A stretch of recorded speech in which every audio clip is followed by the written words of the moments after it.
It's just horrible. Yeah, mine's been worse. Yeah, it comes and Yeah. goes. I used to be a 4-hour guy. I could count on that. Can't count on that now. Yeah. Hey, yo, I know. 4 o'clock in the morning, 3:30. It's crazy. Yeah, mine is Especially after you went to sleep at 1 o'clock. right. Yeah, mine is. I feel somebody climbing the bed. I'm like, oh, here we go. Uh, I'm like, girl, you 4 years old. Get back in your own bed. yeah. Sometimes I'm like, I don't even feel like getting up to do it. You're like, whatever. Yeah. Just lay here. Yeah. And knee in your back the whole time. Those moments are important to them. Yeah, knee in your back the whole entire time. Oh, yeah. Hey, Scott. Hey, Scott. What's up, Sylvia? How you doing, Sylvia? How you doing? Thanks for joining us. Yeah. Come on in and share, please. Get your questions ready. Share. I didn't realize my headphones were coordinated with my shirt until just now. Get the other part. Thank you, Ada. Trying to do a good job for you all. Yeah. Hey, Sandra Bell, Donna, Sylvia.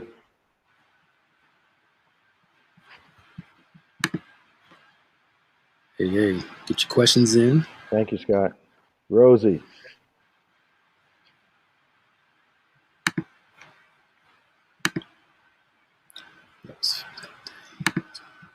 Get your questions in and please share if you can, your comments. We'd love to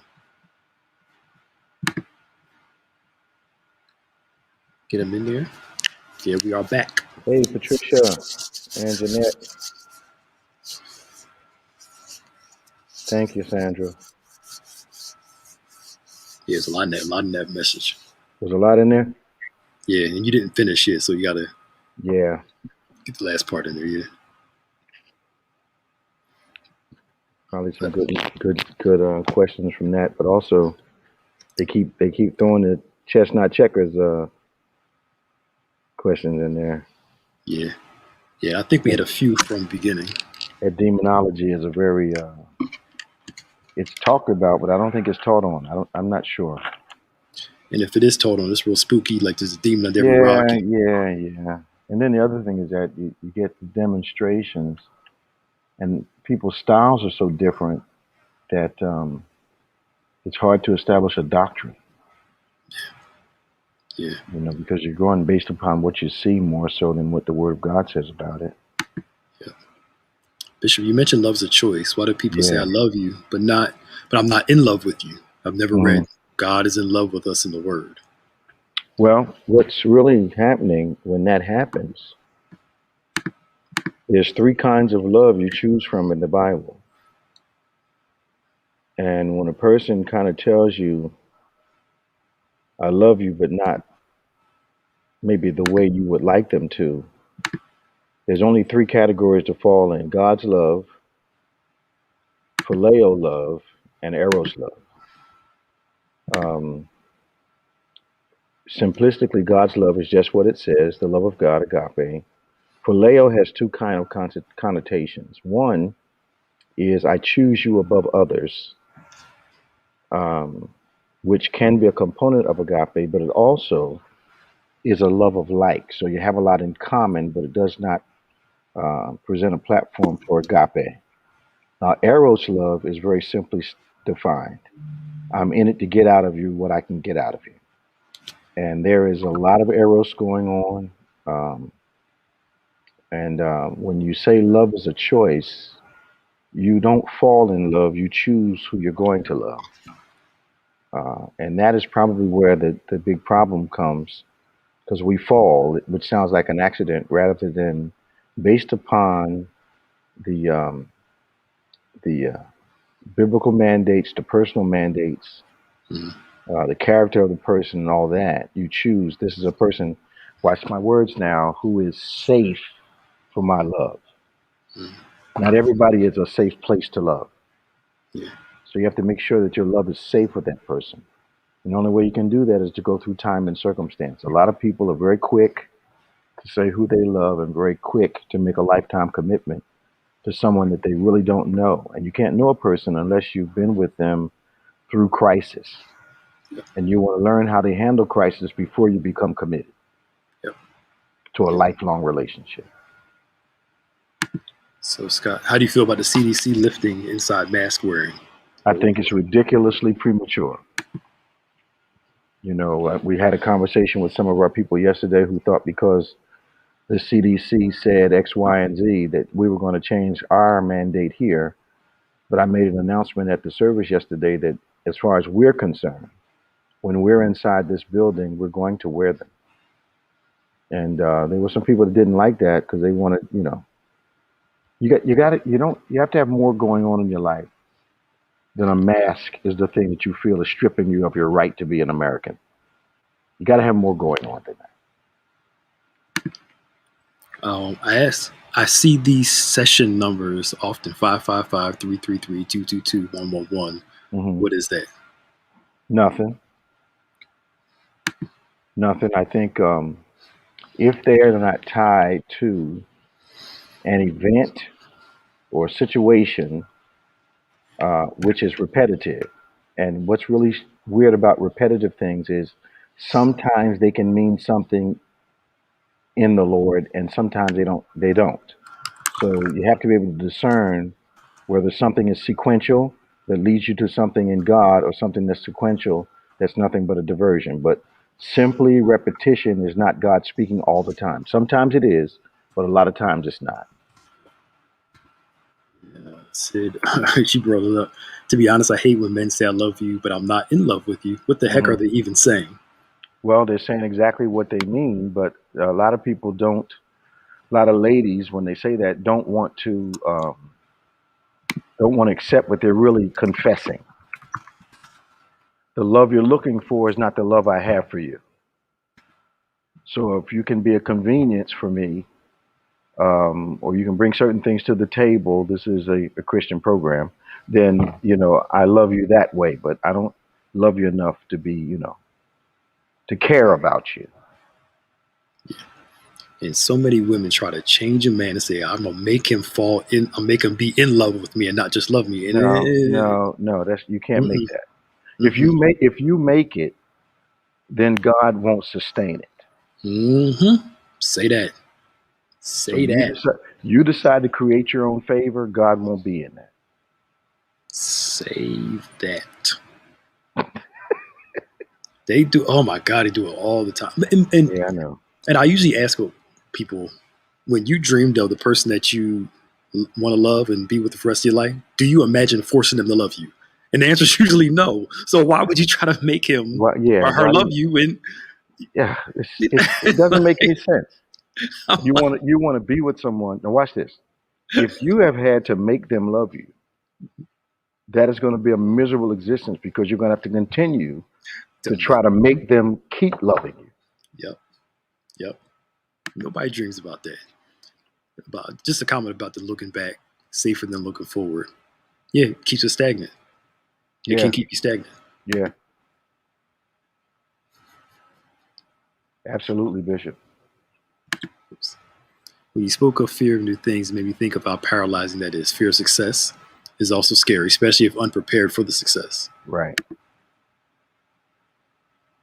And I think a lot of times, I know what one of the hardest things to do is to talk someone down off the ledge who is very, very fired up about something they want to do, but then in conversation find out that they don't have any kind of training or experience to do it. And there's this fallacy in the body of Christ where people think that you will rise to an occasion. But if I see anything, you fall to the level of preparation when a situation presents itself. You don't rise to the occasion.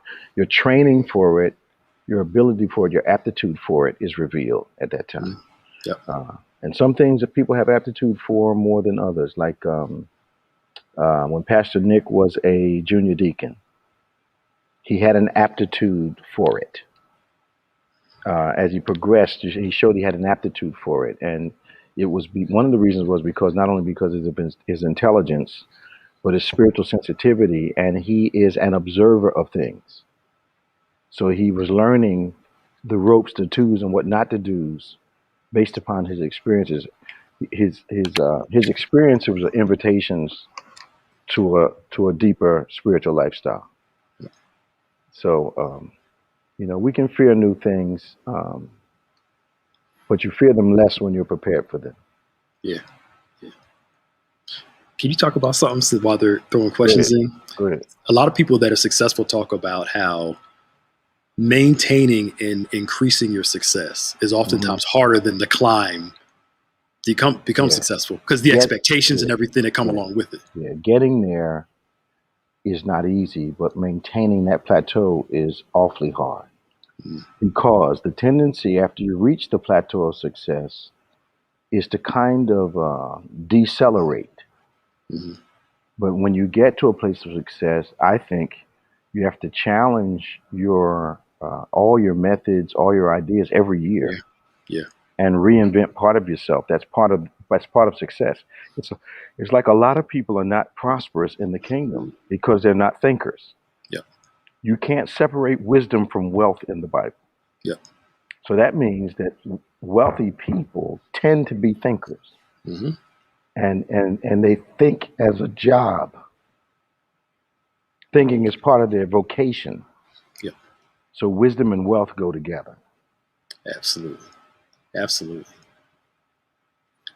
Any other questions? Throw them in. Comments. Throw them in. I don't think I'm going to miss any. I think Ava, I think you have to get some degree of uh, nervousness, fired up, some kind of emotional involvement when a task is large. You haven't done it before. You have the capability, but there are some new things about the task that you have to discover as you progress through it. I mean, I don't know about Pastor Nick at this point, but I get a sense of anticipation and nervousness every time I get ready to preach. When it's time for me to pray, I feel myself, you know, getting on the edge. hmm Um, and we talked about something a couple of weeks ago. If there's a big crowd, I have very little nerves. hmm If there's a small crowd, man, I feel like and Jesus on the cross getting his hands and his feet nailed. Man, it's unbelievable. You give me 6 people and I'm sweating. You give me 6,000, I'm like, yeah. Yeah. Yeah, here we go. Yep. Speaking of success, how do I prepare to write a book? I have many titles, but no beginning. Okay. So the titles should birth the chapters. So the first thing you do is you write the titles, then you write the introduction, then you write your chapter summaries. There's the fundamental architecture for a book. Title, intro, or preface, whatever you want to call it, and chapter summaries, 3 or 4 sentences long, no longer. Chapter summaries. And once you have those laid out, then you actually have the roadmap for your book. That's Now, good. I've oversimplified it. I'm going to do this blog thing on writing. And I'm going to use the 2 books that I've written and the 4 that I'm writing now as models for what we're going to talk about. Yeah. We've been thinking about doing a book writing seminar for a while now. This is a good time to do it. Yeah, I think so. Yeah. I hope that helped you, Kevin. Yep. That's good. We seem natural and comfortable. Yeah, well, we've been doing ministry together since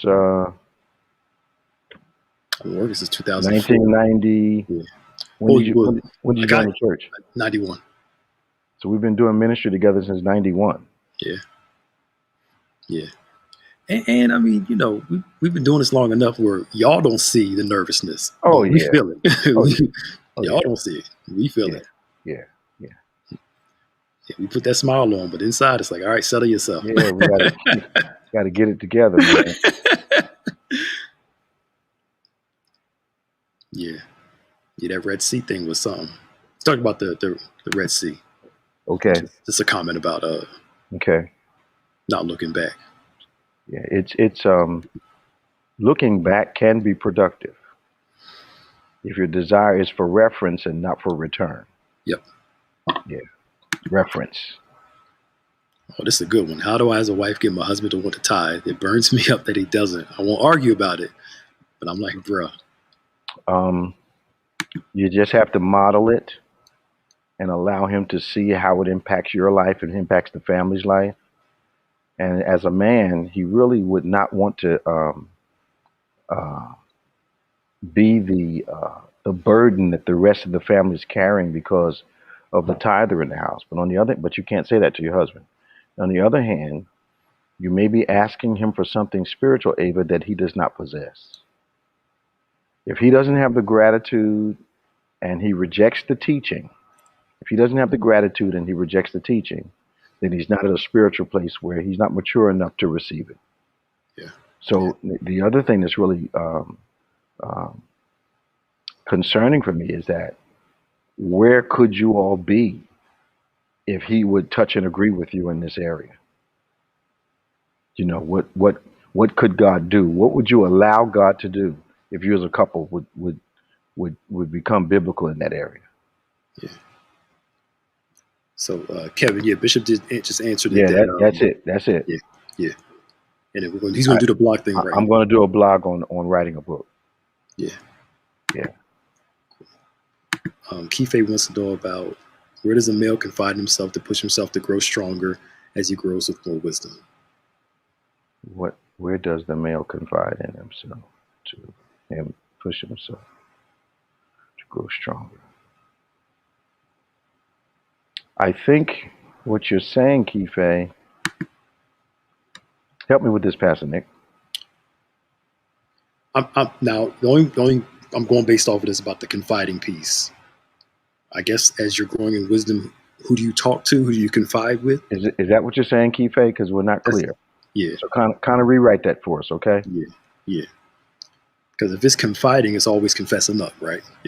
Yeah. You can't talk to sideways. You got to talk to those that are in your leadership life. Ava, pray on it and model it. Pray on it and model it. Mm. Yeah, Kife's talking about who do you confide in as you're growing. That's why God gives you pastors. Yeah. So, you know, in calmer times, Pastor Nick and myself had many appointments where they were more mentoring and counseling for development, personal development, than they were for problems. Yeah. You know, we do a lot of that counseling. Yeah. I honestly think if we ask questions ahead of time more, we'd be in less trouble sometimes. Oh, man. If we got more wisdom up front. What you say. Yeah. I don't know, but maybe 80% of the counseling appointments that I have are what I call cleanup appointments, where people are coming after they made the decision and made the mess. And now, you know, can you help me fix it? And it's frustrating because all you had to do most of the time, 90% of the time, all you had to do was come ask before. Yep. But you can't, if you don't know, it is not immature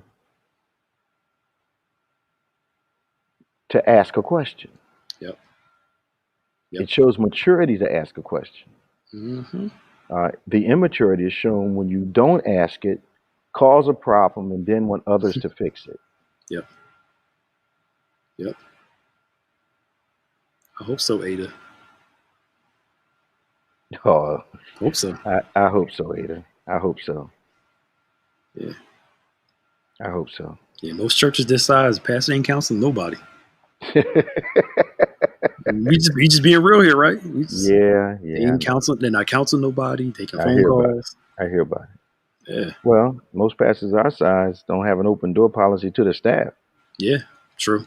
You know, true. Like when you told me a lot of guys in other disciplines have to make an appointment to see their pastor, I was like, say what? Yeah. How does your executive pastor and your staff people have to make an appointment to see you? Okay, he can see you 3 weeks from now. Come on. Yep. We're not that important. Come on. Come on. Right. They said some small ones don't either. That's true. That's actually true. Especially something break out. You need that. Yeah. I'm not sure all the time, Robert. I know some of you are, but I'm not sure about a lot of them. Yeah. What kind of counseling sessions do? We do all kinds of stuff. Yeah. Life, business, relationship, marital, divorce, bereavement. All those things are part of what we've been doing for what, 30 years? You'll be 31 this year. 31 this year? Yeah.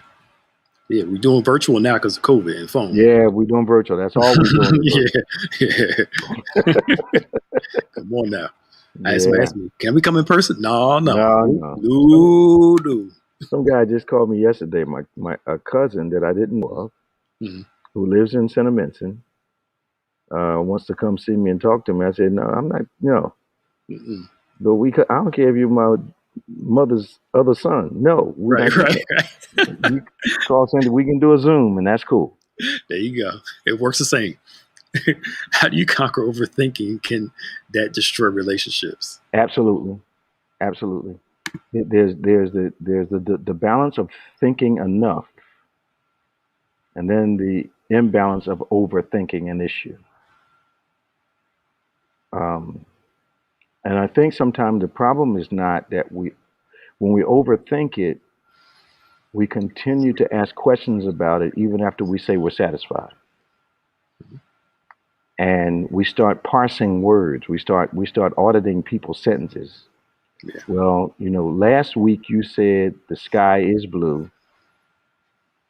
And this week you said, I hope the sky is blue. So the first statement must have been a lie. No, it means the same thing. Yeah. Yep. It means the same thing. Yeah, we start cutting up each other's words. Yep. Can a person take ties from an individual and them not know what you're doing with their money? Oh. Huh? Oh, wow. You need to clarify that a little bit. Yeah, from an individual and them not know what you are doing with their money. Like if somebody handed it to one of us? Is that what you're asking, Karen? Yeah, you need to clarify that some. Because people hand us stuff all the time, but it goes in the chest. Yeah. Yeah. Especially in a drive-in situation, people will hand stuff to you out of their cars as they're leaving. Yeah. Yep. Speaking of dreams, what about numbers that are so clear? Sometimes a number, there are divine numbers in the Bible, and sometimes those numbers can have divine definition, divine significance. Sometimes, but not all of the time. Yeah. But numbers are a definitive part of biblical doctrine. Yeah. Every time you see the number 5, it's not grace. No, it's no. Like if you get 5 tickets driving to work, that's not favor. Right. Relax. Any other questions? How's things up in Elizabeth, New Jersey? We haven't been up there in a while, have we, Pastor Nick? It's been a minute. It's been a minute. Yeah. I know we were doing ministry every year in Newark and some other places, but I haven't been to Elizabeth in a long time, Keisha. Yeah. It's been a minute. Okay. Keisha, I don't know. Keisha said, "What is it? It's supposed to be 10 times better tonight, but there's some other things that crept in there. We're being a little tangential tonight and not really. Our fidelity to the core of the subject has been lagging tonight." Absolutely. Do you have any relationship churches up that way? Up in North Jersey. She's up in Ava. Up in where are you? Syracuse or Buffalo? Our churches are in Rochester, New Rochelle, Rochester, New Rochelle. Yeah. In that area. That's the farthest up New York I think we have right now. Okay. Oh, near Syracuse. Yeah, near Syracuse. No, nobody up there. But New Rochelle and Rochester, I believe we do. I think Reggie's church is in New Rochelle, right? Rochelle, yep. Okay. Yeah. I think was Syracuse where we did TVN, was that Buffalo when we rode all the way up to New York that time? No, that was way up in some mountain thing, Catskills, something. Catskills. Yeah, it was up there. That was a drive. Man, we got there the night before, right? Yes. Yep. Spent the and night. Yep. our cell phones wouldn't work. Hmm. Yeah, cell phone couldn't get a signal, man. We were out there in the boonies. Yeah, man. That was a drive. We were shelved 3 hours away. Yeah. Thanks, Jeez. Ada. uh, yeah, New Rochelle. That's they had a nice, strong ministry going on there.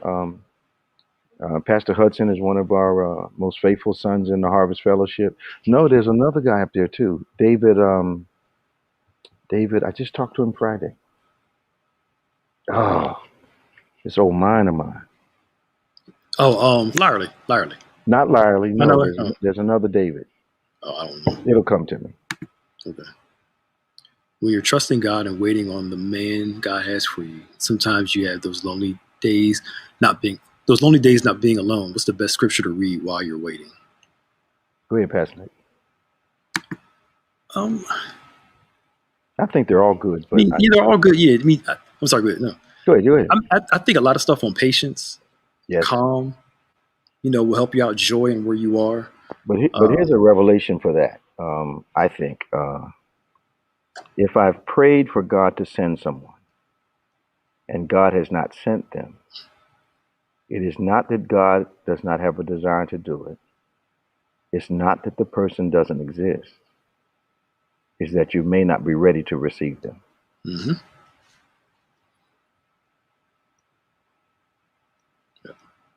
And then that the whole process of waiting anyway to shape you into Yep. in anything. Yep. If you're using that time for that, you're being prepared for something. Yep. Yep. Just like this whole pandemic, the church is being prepared. Those of us that are taking, accepting the invitation, we're being prepared for something greater coming out of this. Yeah. And I think God is the one that determines when we're ready, because we Yes. always think we're ready. Yeah. I think it's Ephesians or is it Galatians that talks about the young person under a tutor Yeah. and governors. Galatians. Yep. Yep. Yeah, Galatians, and in that context, the student does not tell the teacher when he or she is ready. Yeah.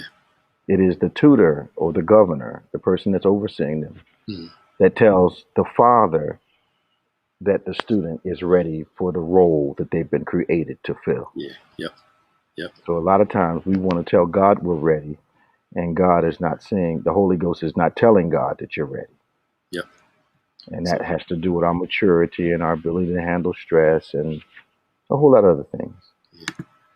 Is it possible that the Lord wants a person to be single? A single person can do more work than a married person? Just wonder.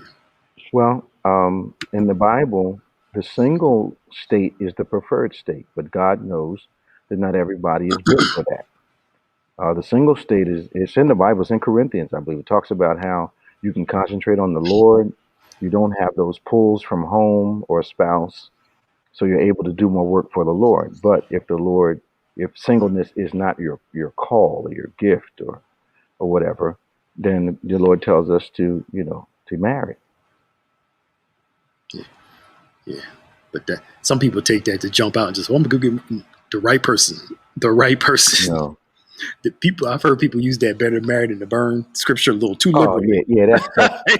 That's got nothing to do with that, man. It's not go ahead and just do something. Yeah. A whole lot of people in churches got advised to get involved in relationships based on that. Mm-hmm. And you don't marry the sexuality of a person. You marry the person. Yep. Yep. And if they're not much of a person, you don't get much of a spouse. There you go. There you go. What you mean by that, Bishop? In order to be in a relationship, there has to be enough of you to share with another person. Mm-hmm. And some people don't have enough to share. Yep. Yes, sir. Yes, sir. Yeah, Keisha, we asked that we answered that question the first time in the first part about the engagement in the family. Yeah, we answered that one, Keish. Yeah. She took a break while we were answering. I thought it was a pretty good answer too, Keish. You didn't like it? Yeah.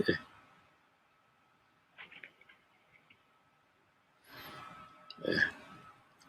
Any other questions? Yeah, You got to trust God for your future now. It's Yep. just, Yep. there's in this world of social media, it is so easy to present a persona that is absolutely opposite of the real person. Hmm. Just these images that are this idolization of human beings on social media is speaking of a real deep spiritual problem. Hmm. I really think we're going to see a lot more mental health breakdowns from people. I think we're seeing them now. We're saying, yeah, they're that facade they're putting up. Okay, Keisha didn't hear the answer. Okay, Keisha, ready? I'll give it to you in brief. The thing we don't like to do in those situations is ask our family why.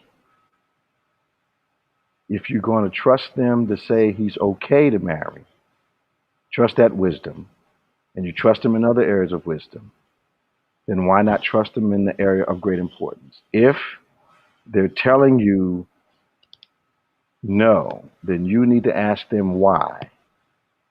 Because what it feels like to me, and I'm not there and I'm not being spooky, what it feels like to me is that they're aware of some things you're not aware of, and they don't want to say.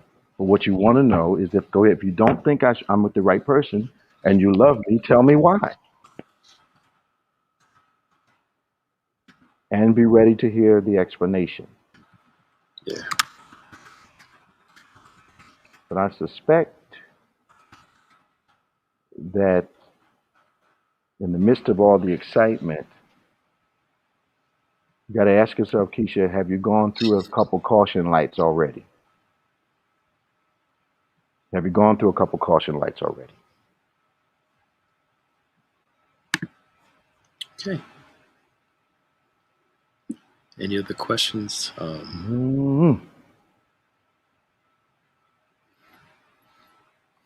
While you getting your questions together, don't forget we have Embrace class tomorrow night at 7. It's MIT tomorrow. Is it MIT tomorrow? MIT tomorrow, yep. Okay. It's for fourth Monday. And then on Tuesday, I believe it's men's ministry at 7, Safe House Men's Ministry.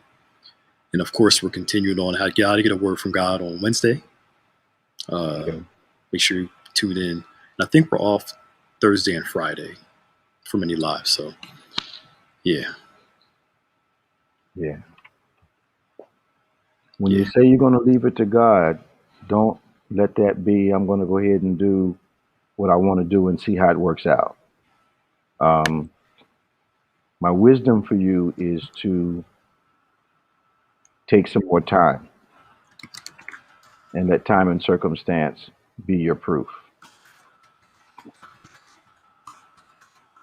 Yeah. Oh, this Friday is a fresh virtual kickback. So all millennials, we got a private Zoom on this Friday at 7, right, Maya? I think it's 7. If you want information, yeah, go there. It's fresh, but fresh is spelled FR, the number 3 is backward.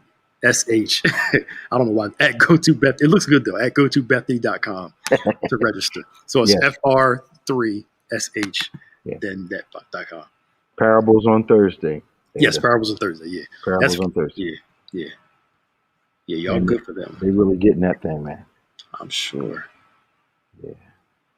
Oh yeah, Memorial Weekend's gonna be all them barbecues people having and stuff. When is that? That's next Monday. 30th. Oh, is it? Next Monday, okay. Yeah. Okay. Yeah. Yeah. I'm good.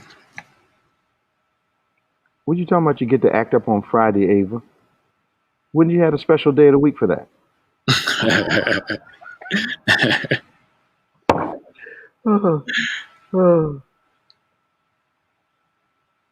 Don't listen to whatever they tell you I did. I mean, you doing it in the presence of, you listen to it in the presence of people, they're gonna hear, they're gonna see. Yeah, that sounds like a confession to me, Ava. Yeah. Man, we got these A's going on. Got Ada, Ava, and then we have is it Anjanette? Anjanette, yeah. Yeah, we got the A's going on, boy. All right, here's something that's growing in popularity. How appropriate it is for a lady to ask a man out on a date. Personally, I don't feel comfortable. They out here doing it. I think it's a personal choice. Mm-hmm. I think it's a personal choice. I think if you feel comfortable doing it, yes. If you don't, don't. Some are even asking guys to marry them now, getting on one knee. That's a little too much. That's a little too much. Yeah. You don't want to. The last thing you want to do is put a guy in a position where he doesn't think he can say no. That's the last thing you want to do. And that public thing puts a lot of pressure on. Takes a strong person to say no while the whole restaurant's watching. Can we talk on the side real quick? Yeah, I need you to get up. Can you come here real quick? I need you to get up off your knees. Come here real quick. Let's go and talk for a little while. We need to talk about something. Let's go out and sit in the car.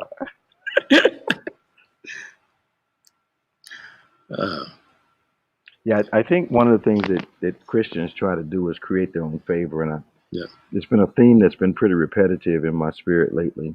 Yeah. That especially when we have experienced the favor of God, yeah, we get a little intoxicated with that favor and then become impatient with God's process of giving us favor. Yeah. And then start trying to create our own favor by making our own decisions. Yeah. So true. Any other questions? We've got about a minute left. It's almost 7 o'clock. A minute? Okay. Yep. That went by very quickly. Yeah. Rest our voices tonight for long weeks of talking. Man. These allergies are already messing my voice up already. Man, my vocal endurance and flexibility is just is whacked right now. Yeah. I find myself just drinking warm water all day long just to kind of keep everything kind of. You have to. Yeah. You have to. Yeah. So, any other questions? Well, guys, we've come to the end of the discussion, and it's been good. So, thank you for joining us. Please tell someone about 10 Times Better. We'd love to see the audience grow even more. Yep. If you have not caught on to Chestnut Checkers, we invite you to get on that boat. We're having a great time learning about those things that are only referred to mostly in church. Also, the how to get a word from the Lord on Wednesday nights. Mm-hmm. You want to go back to the beginning and kind of binge watch that and catch up with us for this week. Yeah. Really looking forward to this Wednesday coming, and also our ministers class tomorrow night at 8 o'clock. Those that are ministers here with our church, and those that are part of Connections Church around the nation. Yeah. So we're looking forward to it. Pastor Nick, you got anything else for us? As of now, no. Just driving service Saturday, 11:30. Yeah. That's it. Yeah. Yeah. Yeah. That's all. All right. That's cool, man. All right. The Lord be with you all. See you later.